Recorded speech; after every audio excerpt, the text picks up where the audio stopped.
So I thought I'd do a video. I haven't done one in ages.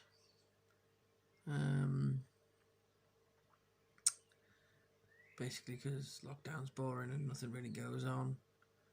So there didn't seem any point in doing any videos and putting dull ones up where I just say the same things over and over again. But I think there's a few things to say now, so thought I'd do a video. So start with the basics. Work-wise, everything's going the same. That's good, really. So the work's coming in, and there's plenty of that to keep us amused. Harv is still at home, no school,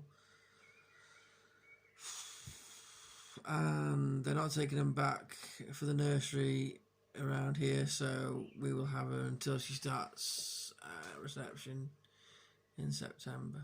That has been incredibly challenging, having a 4-year-old around 24/7 when you're trying to do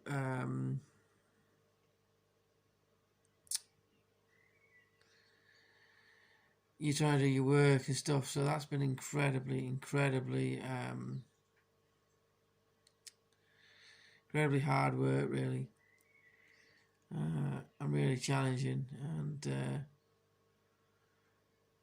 quite daunting thinking that we've got quite a while left of that as well. But we do hope that she can get back to some of the daycare at Sparkles to give us a little bit of respite on that one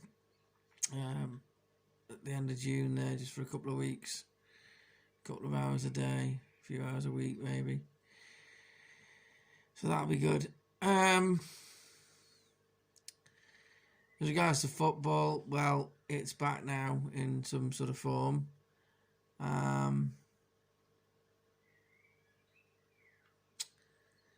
Started watching the German football. Obviously, that was the first to come back, really. I watched a bit of the Belarusian and stuff when there was no other football. I'm not still watching it now, but I focus more on that at that time. That was okay. That was fine. Standard isn't of any particular greatness, but it was something to watch, so that was good. And then obviously the German football came back, and it was a bit weird watching it without crowds, but because you're not going to German grounds week in, week out, watching it on telly is what you do mostly, sitting here in Wales, so it didn't feel so bad watching that football on the telly. But then when the English football starts last week, it feels really different. I mean, I was really caught whether to go to Spurs on Friday to watch United there. Obviously, you're not going to get in the ground, and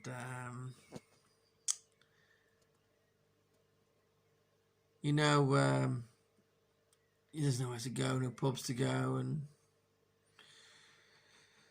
the trains are crap because we're on like a third of the services, I suppose.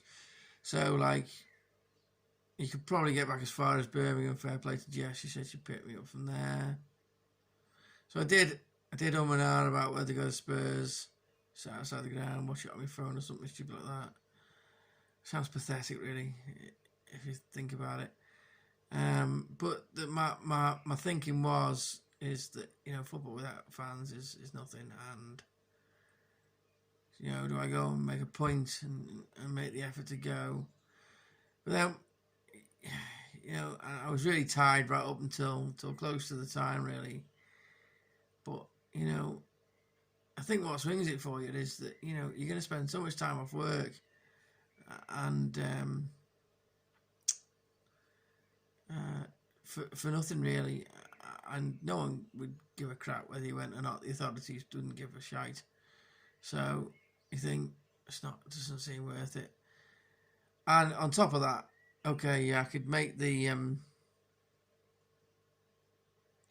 make the Spurs game, and you know, yeah, okay, you make the home game on the Wednesday, but then like you've got games coming up. You know, you've got games against Norwich and Brighton, and you're just not going to be able to get back from those games. Not even. I mean, I looked at the Norwich one just briefly, and you can only get to Ely, which is you hardly left Norwich at all. So you think, you know, you can't stay anywhere. There's no hotels. All hotels are reserved to key workers. I looked at camping. Even you can't camp. Camping is currently illegal, so you can't even do that. So you just think, oh, it's just stupid. What am I doing? What am I doing? Even thinking these things. So I didn't go to Spurs, and I think now I haven't been to one, it'll be easier not to go to the rest. But if I had gone to one, then it would have been harder not to have gone to the rest, if you see what I mean. Just kind of make a rod for your own back. And I wouldn't have been able to get there. I'd have had to take the whole thing. I'd have had to drag Harv and Jess down to drive the car. And it would have just been totally and utterly pointless. So I didn't do it in the end. I sat and watched it on telly. It was a really weird experience, very weird experience, because you know everybody you know is not there as well. I mean, you know, I've got WhatsApp groups and so forth and so on, and you're talking to people who you'd normally be with at the game over WhatsApp, and it seems really bizarre that none of these people are there either. So it was a really weird experience, and it's going to continue to be so. So yeah, it's not good. As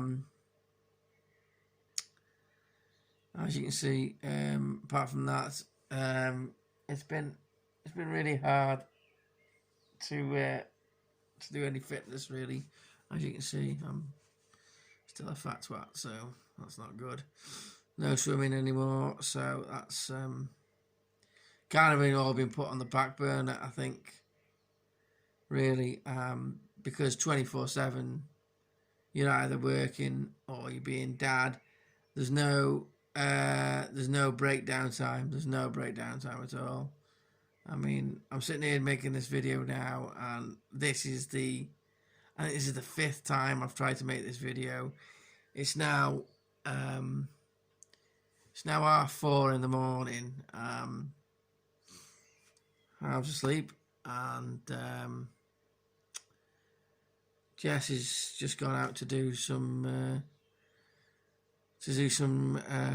drop-offs. You think that's a bit early in the morning, but they'll need them up in the Wirral for a little bit later on. So their staff will be coming in, shift changes and stuff. So we'll be doing that. So they'll want that in for 6 o'clock.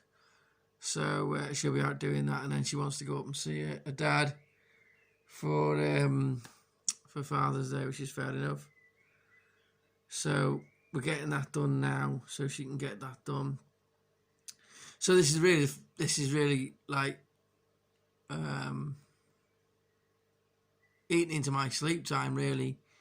Doing this video, I'm either sleeping, I'm working, or I'm being dad, and it does seem to it messes with your head. And Jess has said the same thing. She's either being mum or working or sleeping, and it does mess with your head. It does mess with your head because there's no you time, and you feel like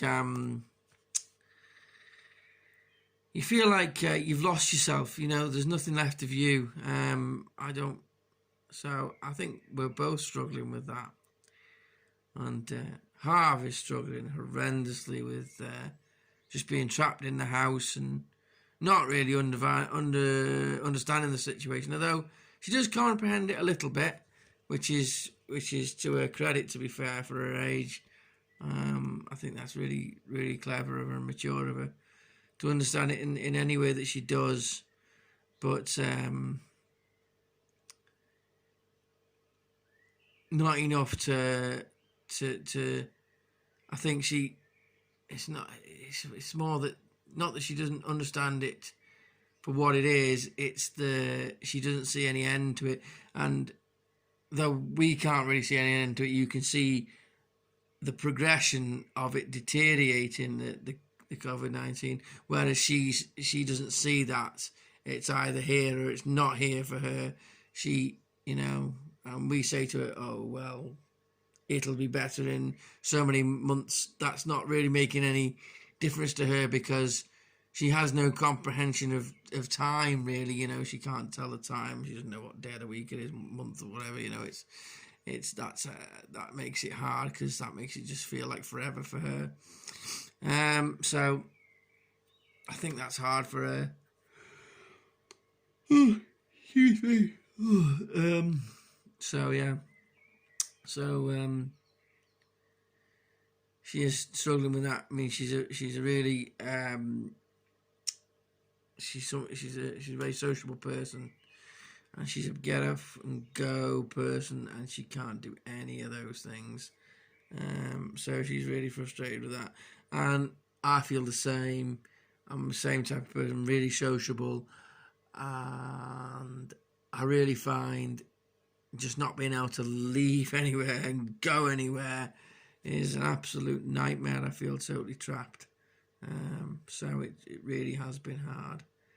And you sit here and you moan, and you say, oh well, people are in different positions. But someone said something. I seen someone say something the other day, and yes, people might have worse problems than you, but the problems you have are very real to you.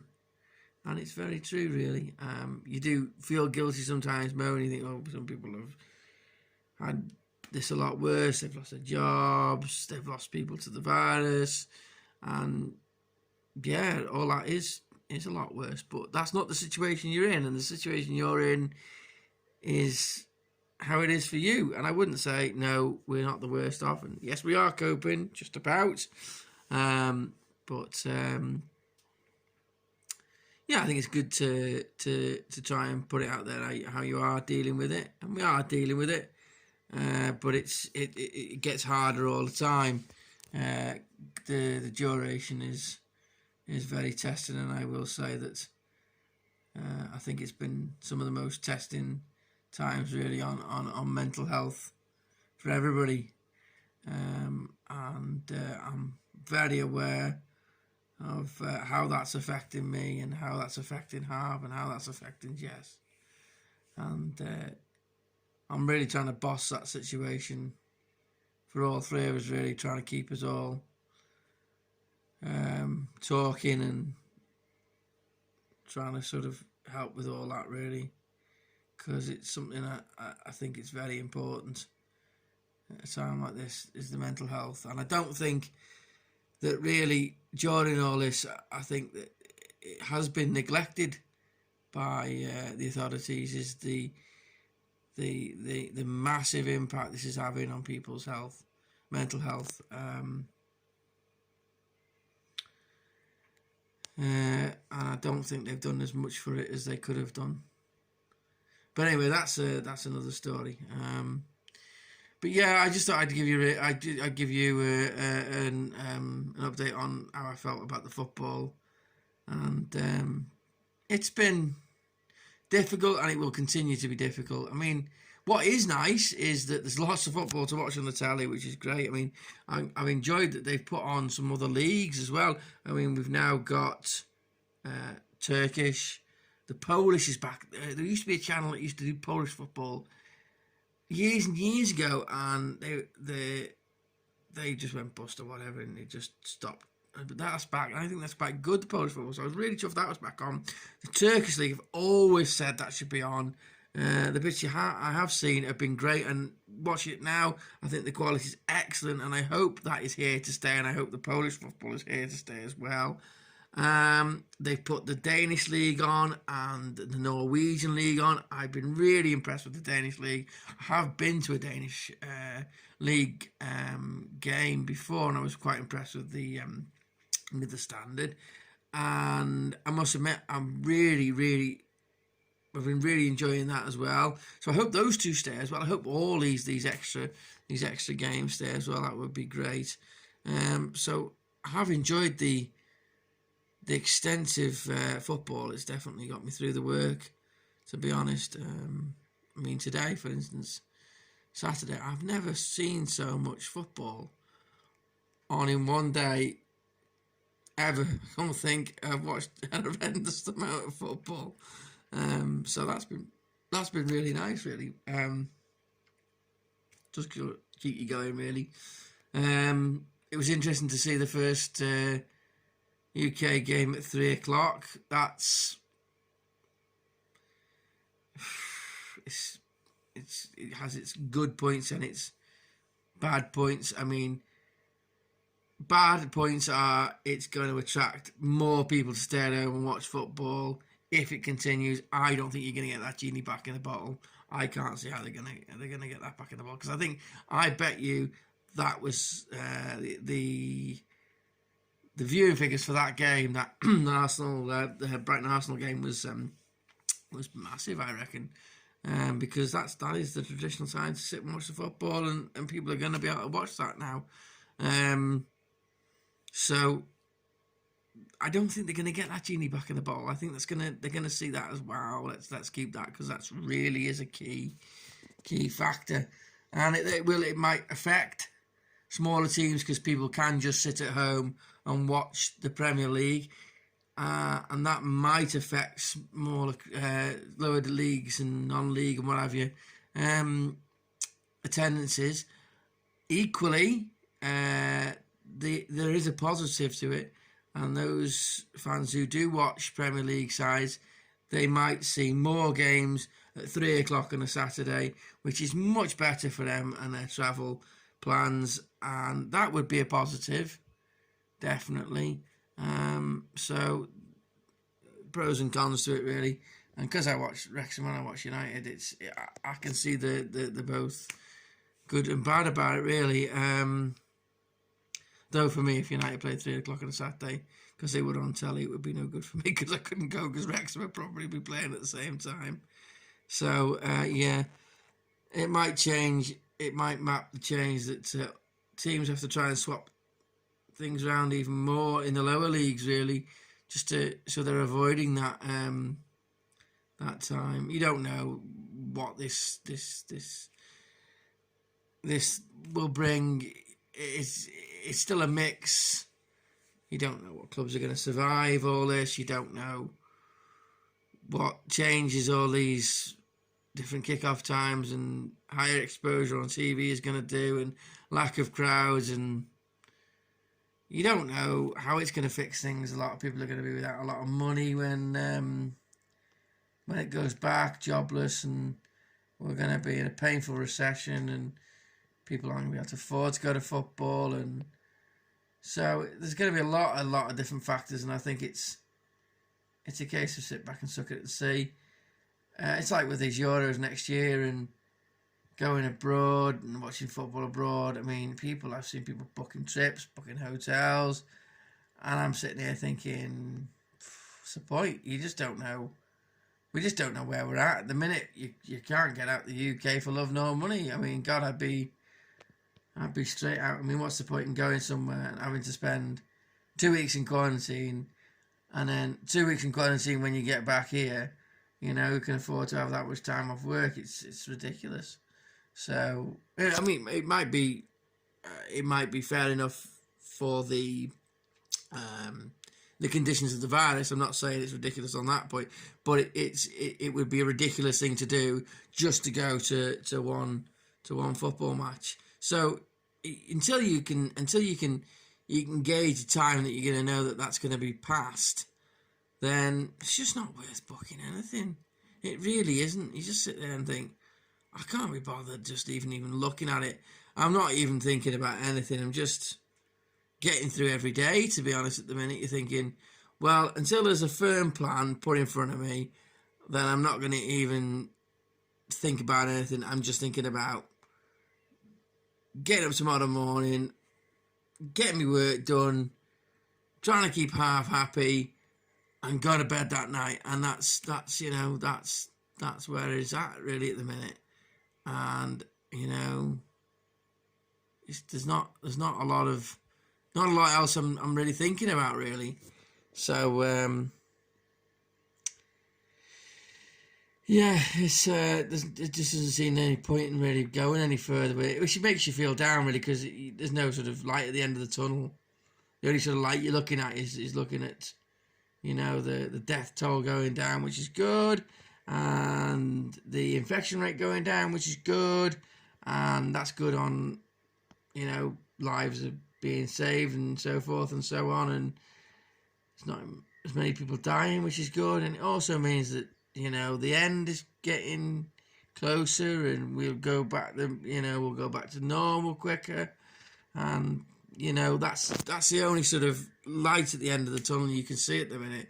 Is you just looking at that daily total. Oh no, that's down. You keep going down. Good. So that's where I'm at really.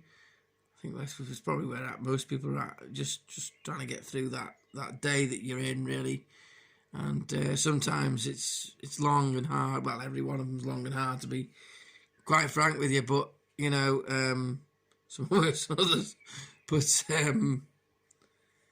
yeah, that's just where it's at really at the minute. Just trying to get through every day and just taking each day at a time, and not trying to get too focused on the long term really, which is, it's really odd really, because I like to have things planned out and stuff. It's you know, the whole thing is, I'm totally out of my comfort zone with the whole thing. You know, it's really strange.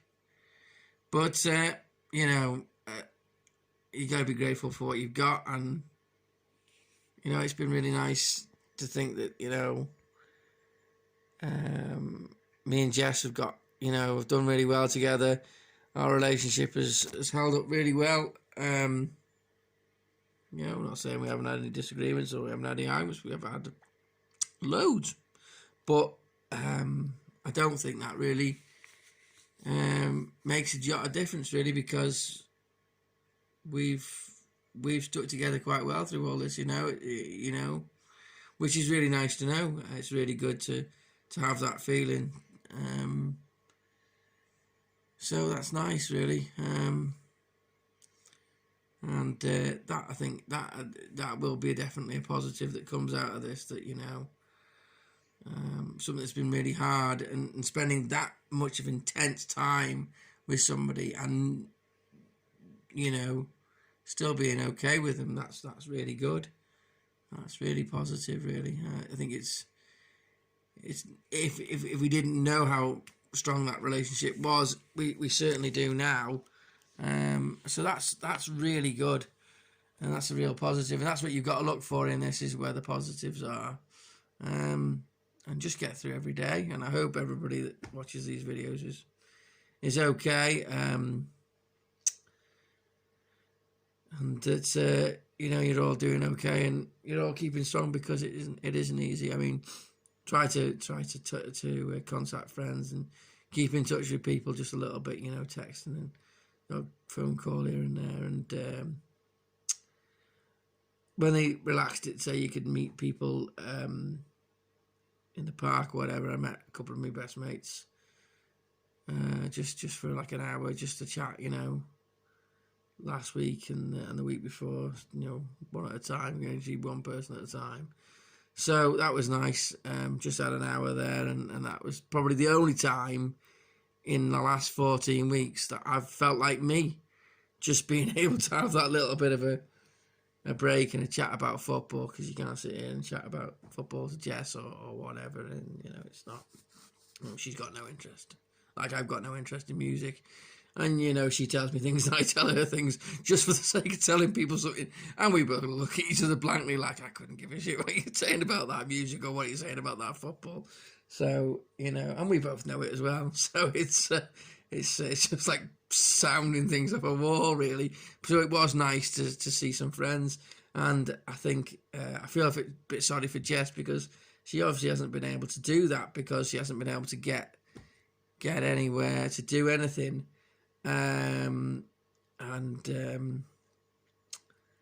So that's been really difficult for her, really, and So that's why I said to her to go and see her dad for tomorrow for Father's Day. Just spend an hour in the garden. You can go and do that in England now, can't you? So that's fine. And we can get to the border in a local way. And once you get to the border, well, you know, it's not supposed to be any more than about 5 miles in Wales. Well, we can get to the border in pretty much that, and then you can travel anywhere in England. So I would say that you're not breaking the rules. Some may disagree there, but I think you've got to, you know, under the strain it's under, your mental health, I think you've got to be you've got to be as clever as you can, I think, with the situation. So she's going to go and have a cup of tea, sit outside. Hopefully it won't rain tomorrow morning. So she's going to pop up there. I say tomorrow morning, this morning now. It's like, as I say, it's just gone 4 o'clock in the morning. So yeah, so she's going to do that. So that's going to be really good for her. She'll feel better about that. And Harv finally got to see her best mate. She popped round the house, and we had a little half an hour in the garden. And yeah, okay. No, the social distancing wasn't great, and you know, but we said to them, look, don't hug and don't kiss and stuff, and they were good with that, to be fair, and both of them were really quite good with that, you know. But they weren't 2 meters apart, let's face it. But Harv's demeanour after that was just immense. She was so buzzing off that. It was great to see, and hopefully we can do that a bit more often. And hopefully by this going back to Sparkles as well, that will help with that as well. And you know, it's the best she's been since this lockdown. That half an hour, 3/4 an hour, whatever it was, with her mate was absolutely fantastic, and I'd love to see that more often, because that was fantastic. She was absolutely buzzing, and I know she feels, because I was absolutely buzzing when I see my friends. It was just contact with other people. It was brilliant. So I think Jess will feel like that tomorrow as well. So that'll be nice to see when she comes back as well. So yeah, all is well as far as it can be. I don't know whether I'll do another video, because there's no point. There's nothing to say. But yeah, when I've got a bit more news or something else happens, I'll certainly do a video, and I certainly look forward to getting back onto doing the videos on a daily basis, and going around all my travels with me football and sport and what have you, and doing loads of videos on that. It'll be great to get back to doing that and do it more properly, because I'd only really sort of started doing it when all this happened. So it'll be really good to get back to doing that. And like I say, I hope everybody's okay, and I'll leave it like that for today.